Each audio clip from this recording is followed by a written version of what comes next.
Hello everyone, welcome to my YouTube channel. हमने crop production management start किया हुआ है और इसमें हमने देखा था कि न्यूट्रिएंट जो होते हैं वो प्लांट को क्यों रिक्वायर होते हैं और किन सोर्स से हमें प्लांट को न्यूट्रिएंट मिलते हैं। तो इसके हमने तीन मेजर जो सोर्स होते हैं वो देखा था। एक था हमारा वाटर, दूसरा था एयर और थर्ड था हमारा सॉइल। तो ये तीन जो सोर्स होते हैं जिससे कि वजह से हमारे प्लांट को न्यूट्रिएंट सप्लाई होती है और जो हमारे प्लांट होता है उसकी जो नॉर्मल ग्रोथ और डेवलपमेंट होता है वो पॉसिबल होता है। तो न्यूट्रिएंट जो होते हैं ये रिक्वायर होते हैं एक फिक्स्ड अमाउंट में, ताकि जो प्लांट का ग्रोथ है और डेवलपमेंट है वो हो सके। तो इसके लिए जो न्यूट्रिएंट है ये रिस्पॉन्सिबल होते हैं। इसके साथ ही अगर क्रॉप का प्रोडक्शन बढ़ाना होता है तो और हम किन किन फैक्टर्स को देखते हैं। तो पहला हम देख सकते हैं न्यूट्रिएंट जो हमने स्टार्ट किया हुआ है। बी है हमारा इरिगेशन और सी है क्रॉपिंग पैटर्न्स। तो ये तीन तरह के कुछ फैक्टर्स होते हैं जो कि हमारे क्रॉप प्रोडक्शन को यहाँ पे इफेक्ट करते हैं और इनका इम्पोर्टेंट रोल होता है हमारे क्रॉप प्रोडक्शन में। तो ये तीन जो होते हैं इन पे हम डिस्कस करेंगे आगे, बट अभी हमने न्यूट्रिएंट स्टार्ट किया हुआ है तो हम पहले इसे देखेंगे। तो न्यूट्रिएंट में हमने देखा था कि ये एयर से मिल सकता है, वाटर से और सॉइल से। तो सॉइल से मेनली हमें 13 न्यूट्रिएंट जो होते हैं वो मिलते हैं, जिसमें कि हमने दो देखे थे। एक था मैक्रो न्यूट्रिएंट और दूसरा हमारा था माइक्रो न्यूट्रिएंट। तो मैक्रो न्यूट्रिएंट हमारे 6 होते हैं और माइक्रो जो थे वो 7 होते हैं। माइक्रो जो होते हैं ये स्मॉल अमाउंट में इसका रिक्वायरमेंट होता है हमारे प्लांट को, और मैक्रो न्यूट्रिएंट का लार्ज अमाउंट में रिक्वायरमेंट होता है। तो ये हमने देखा था सॉइल में। तो हम सॉइल की फर्टिलिटी को मेंटेन अगर रखते हैं तो प्लांट का जो डेवलपमेंट होता है वो अच्छा होता है। अगर किसी भी न्यूट्रिएंट की अगर डेफिशिएंसी हो जाती है सॉइल में तो उससे क्या होता है, हमारे प्लांट का जो ग्रोथ होता है वो रुक सकता है, या फिर उसके जो रिप्रोडक्शन की प्रोसेसेस है उसमें अफेक्ट हमें देखने को मिल सकता है। या फिर ये भी हो सकता है कि उस प्लांट को कोई डिजीज हो सकता है, डिजीज की जो सिम्टम्स होते हैं वो हमें देखने को मिल सकता है। तो अगर न्यूट्रिएंट की डिफिशियंसी हो जाती है तो हमें जो यहाँ पे देखने को मिलेगा कुछ ऐसे फिजियोलॉजिकल प्रोसेसेस होते हैं जिसमें कि चेंजेस आ सकते हैं, जैसे कि रिप्रोडक्शन में आ सकता है, प्लांट के ग्रोथ में आ सकता है, और है ससेप्टेबिलिटी टू डिजीज। तो ये डिजीज जो होते हैं उसके सिम्टम्स हमें देखने को मिलेंगे अगर प्लांट में न्यूट्रिएंट की कमी हो जाती है। तो ये जो न्यूट्रिएंट होते हैं इनका सप्लाई करना पड़ता है, क्योंकि इसे किसी ना किसी मीडियम की रिक्वायरमेंट होगी। तो वो मीडियम हमारे लिए होता है कि हम सॉइल में न्यूट्रिएंट डालते हैं एज अ मैन्योर या फिर फर्टिलाइजर।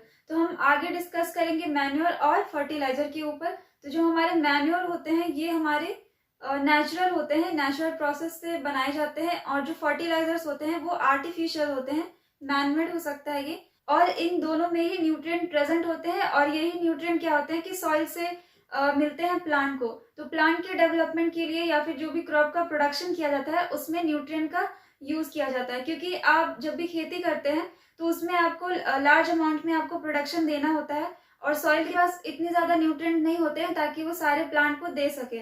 तो इसके लिए हम क्या करते हैं कि हम फर्टिलाइजर्स डालते हैं या फिर मैन्योर डालते हैं। तो ये जो होते हैं ये दोनों ही यूज किए जाते हैं, जो कि हमारे सॉइल को रिच बनाते हैं न्यूट्रिएंट में, और यही न्यूट्रिएंट क्या होते हैं, एब्जॉर्ब होते हैं हमारे प्लांट से, और प्लांट जो होते हैं उनका ग्रोथ यहाँ पे होता है। तो ये जो होते हैं हमारे न्यूट्रिएंट ये यूज किए जाते हैं हमारे क्रॉप प्रोडक्शन में। तो हम सबसे पहले बात करेंगे जो हमारा मैन्योर होता है। सो देखेंगे to increase yield the soil can be enriched by supplying nutrients in the form of manure and fertilizers।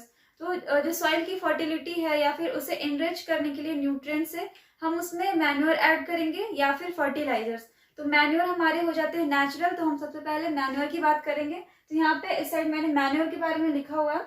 So manure क्या होते हैं, ये हमारे नेचुरल सोर्स होते हैं हमारे न्यूट्रिएंट के लिए।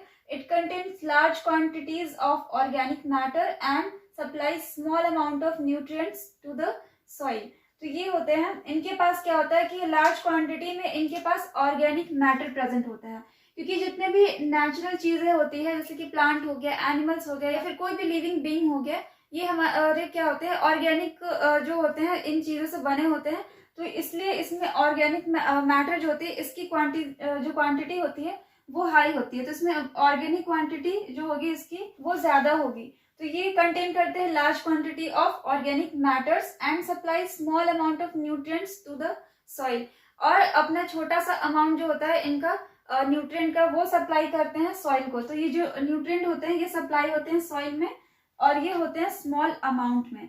इसके बाद हम बात करेंगे कि जो हमारे मैन्योर्स होते हैं उसे प्रिपेयर कैसे किया जाता है। तो prepared by decomposition of animal excreta और प्लांट वेस्ट।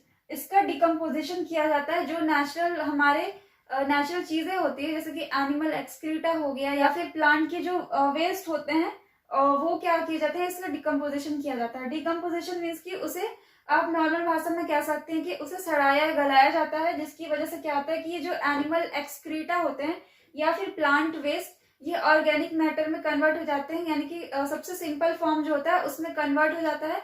और इसमें क्या होता है कि न्यूट्रिएंट की जो अमाउंट होती है वो प्रेजेंट होती है और लार्ज अमाउंट में ऑर्गेनिक मैटर प्रेजेंट होते हैं। तो ये इसका मेथड होता है कि इसे किस तरह बनाया जाता है। आप कोई भी चीज जैसे कि अगर आपने संतरे का छिलका फेंक दिया, केले के छिलके अगर आप फेंक देते हैं तो कुछ टाइम बाद क्या होता है कि आप देखेंगे कि वो पूरी तरह से सॉइल में कन्वर्ट हो गया है। आप कोई भी चीज जैसे कि जो भी सब्जियां होती है अगर वो सड़ जाती है उसे आप मिट्टी में इसी तरह डाल देते हैं, कुछ टाइम के बाद से वो क्या होता है कि वो पूरी तरह से कन्वर्ट हो गया होता है सॉइल में। तो इसका मतलब यही होता है कि उसमें डिकम्पोजिशन हो जाता है, जो भी हमारे प्लांट वेस्ट हो या फिर कोई भी एनिमल एक्सक्रीटा हो, जैसे कि जो काउ डंग होता है, गोबर जिसे हम कहते हैं, ये सारे हमारे क्या होते हैं, ये डिकम्पोजिशन की वजह से ये मैन्योर में कन्वर्ट हो जाते हैं और इनमें न्यूट्रिएंट की जो अमाउंट होती है वो ज्यादा होती है, जिसकी वजह से हमारे सॉइल जो होते हैं उनकी फर्टिलिटी यहाँ पे बढ़ती है। तो इसके क्या एडवांटेजेस हो सकते हैं, मैन्योर के क्या एडवांटेजेस है, इसे हम क्यों यूज करते हैं अपने प्लांट्स के ग्रोथ में। तो यहाँ पे हम देखेंगे enriching soil with nutrients and organic matter and increasing soil fertility. तो ये क्या करेंगे, इनरिचिंग सॉइल, सॉइल की जो फर्टिलिटी है उसे बढ़ाएंगे, न्यूट्रिएंट का जो लेवल होगा वो इसमें बढ़ेगा, ऑर्गेनिक मैटर जो होता है ये भी क्या होगा इसमें बढ़ेगा। तो टोटल मिला के हम कह सकते हैं कि सॉइल की फर्टिलिटी को ये इंक्रीज करते हैं। तो ये सॉइल की फर्टिलिटी को इंक्रीज करने में हेल्प करेगा, इम्प्रूविंग सॉइल स्ट्रक्चर, और ये सॉइल के स्ट्रक्चर को भी इम्प्रूव करता है, मीन्स की जो सॉइल की क्वालिटी है वो अच्छी होती है। फिर हम आगे देखते हैं increasing water holding capacity in Sandy soil. जो सैंडी सॉइल्स होती है आपने देखा होगा कि वो उसमें अगर आप पानी डालते हैं तो उसमें पानी उसमें नहीं रुक सकता है, बट अब क्या करेंगे, अगर मैन्यूर उसमें ऐड कर दिया जाए तो वो क्या करेगा, वाटर होल्डिंग कैपेसिटी जो होती है वो बढ़ जाएगी। अगर वाटर होल्डिंग कैपेसिटी बढ़ जाए तो क्या होगा कि जो सॉइल होगा वो जल्दी से उसके जो वाटर है वो नहीं जाएंगे, जिसकी वजह से क्या होगा कि प्लांट को एब्जॉर्ब करने का टाइम मिलेगा। तो ये क्या करता है, वाटर होल्डिंग कैपेसिटी को इंक्रीज कर देता है सैंडी सॉइल्स में, तो ये करेगा सैंडी सॉइल्स के लिए। फिर हम देखते हैं कि organic matter help in drainage in avoiding water logging, दस प्रोटेक्टिंग आवर एनवायरमेंट। तो ऑर्गेनिक मैटर क्या करते हैं, इनमें जो प्रेजेंट होंगे, स्पेशली जो हमारी क्लेई सॉइल होती है, अगर हम क्लेई सॉइल की बात करें, जो मिट्टी बहुत चिपचिपी होती है, आपने देखा होगा कि वो जो मिट्टी होती है वो इतनी ज्यादा चिपचिपी होती है कि अगर पानी उसमें डाला जाए तो पानी इजीली क्या होता है, बहता नहीं है या फिर वहीं रहेगा और वाटर लॉगिंग होने लगता है, प्लांट को उससे क्या होता है कि प्लांट सड़ने लगते हैं या फिर खराब होते हैं। तो इसके लिए जो हमारे ऑर्गेनिक मैटर प्रेजेंट होते हैं हमारे मैन्योर में, ये क्या करेंगे, ड्रेनेज कराएंगे, मीन्स कि वहां से पानी क्या होगा, इजीली क्या होगा, निकल जाएगा, वहां पे पानी वाटर का लॉगिंग नहीं होगा। वाटर लॉगिंग को ये अवॉइड करने में क्या करेगा, हेल्प करेगा, स्पेशली जो क्ले सॉइल्स होते हैं उनमें। तो ये मैन्योर जो होते हैं ये इस तरह से हेल्प करते हैं। सैंडी सॉइल अगर हम लेते हैं तो उसकी जो कैपेसिटी होती है वाटर होल्डिंग की वो इंक्रीज हो जाती है, और अगर क्ले सॉइल की बात करते हैं तो उसमें क्या कराता है, ये ड्रेनेज करा देगा वाटर का, ताकि वाटर लॉगिंग वहां पे ना हो सके। तो ये दोनों के लिए क्या होता है, ये यूजफुल होता है। तो ड्रेनेज कराएगा और अवॉइड वाटर लॉगिंग किसमें, ये क्ले सॉइल में कराएगा। देन हम देखते हैं दस प्रोटेक्टिंग आवर एनवायरमेंट। तो इसके जो यूज होता है, हमारे मैन्योर जो होते हैं ये क्योंकि नेचुरल होते हैं और ये हमारे जो इकोसिस्टम है उसके लिए ये इको फ्रेंडली हम कह सकते हैं, तो ये हमारे इन्वायरमेंट के लिए भी क्या होता है, ये अच्छा होता है। और जितने मैन मेड फर्टिलाइजर्स होते हैं वो हम बाद में देखेंगे। तो यहाँ पे क्या होता है, इन्वायरमेंट के लिए ये अच्छा है, इसको प्रोटेक्ट करने के लिए अच्छा होता है, और इसके यूज से क्या हो सकता है कि जो फर्टिलाइजर पे जो हमारी डिपेंडेंसी है वो कम हो जाती है, जिसकी वजह से हम फर्टिलाइजर्स का यूज होता है वो कम करते हैं और हमारा जो इन्वायरमेंट होता है वो सेफ रहता है। उसके बाद से हम देखेंगे कि ये जो हमारे मैन्योर होते हैं ये दो टाइप्स के हैं, यहाँ पे हम देखेंगे। फर्स्ट टाइप जो होगा हमारा कंपोस्ट एंड वर्मी कंपोस्ट। तो एक कंपोस्ट हो गया, दूसरा वर्मी कंपोस्ट, जिसमें कि हम अर्थवॉर्म का यूज करते हैं। जो अर्थवॉर्म होते हैं, केचुए जो होते हैं, उनका यूज किया जाता है। जो भी वेस्ट निकलता है प्लांट से हो या फिर एनिमल एक्सक्रीटा हो, कुछ भी हो, अगर उसे हम किसी गड्ढे में डंप कर देते हैं और ये जो अर्थवॉर्म होते हैं उसमें अगर डाल दिया जाए तो उसके प्रोसेस को, जो डिकम्पोजिशन का जो प्रोसेस होता है वो हैस्टन कर देता है, जिसकी वजह से जो भी हमारे ऑर्गेनिक मैटर होते हैं वो जल्दी बन जाते हैं, मैन्योर में कन्वर्ट हो जाते हैं और फाइनली हम इसका यूज कर सकते हैं अपने जो भी फील्ड होता है हमारा, फार्मिंग फील्ड है, उसमें से हम यूज कर सकते हैं एज अ न्यूट्रिएंट सप्लाई। तो ये किए जाते हैं यहाँ पे वर्मी कंपोस्ट में कि जो भी एक्सक्रीटा निकलता है, एनिमल एक्सक्रीटा हो या फिर जो भी प्लांट के वेस्ट हो, ये सारी चीजों को जो अर्थवर्म होते हैं उनके हेल्प से यहाँ पे इसे यूज किया जाता है, जिसकी वजह से क्या होता है कि जो भी हमारी सॉइल होती है वो इनरिच हो जाती है न्यूट्रिएंट से। अगर हम कंपोस्ट की बात करते हैं तो कंपोस्ट में क्या होगा, life stock excreta. Life stock जैसे कि जो पशुपालन किया जाता है उससे क्या निकलता है, काउ डंग। जो गाय रखते हैं उससे डंग निकलेंगे, जो भी जिसे कि हम गोबर कहते हैं, तो काउ डंग का यूज किया जाता है एज अ फर्टिलाइजर।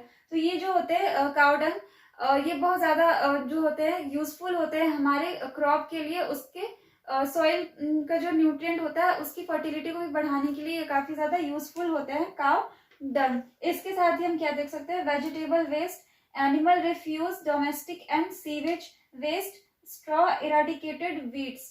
तो जो भी हमारे वेजिटेबल वेस्ट होते हैं, जो हमारे घरों से निकलते हैं या फिर जो भी क्रॉप उगाए जाते हैं, वहां पे भी बहुत सारी सब्जियां ऐसी होती है कि जो खराब हो जाती है, तो उस टाइप के वेस्ट हो गए। या फिर एनिमल रिफ्यूज, जो चारे एनिमल्स छोड़ देते हैं तो वो हम ले सकते हैं उसके जो कंपोस्ट होता है उसके लिए।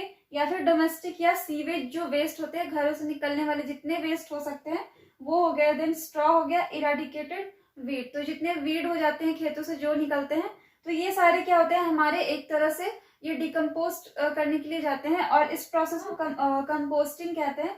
तो जो भी एनिमल रिफ्यूज हो गया, डोमेस्टिक सीवेज, ये जितनी भी चीजें होती है ये क्या होगी, decompost in pit known as composting. Earthworms are also used in this process called vermi composting.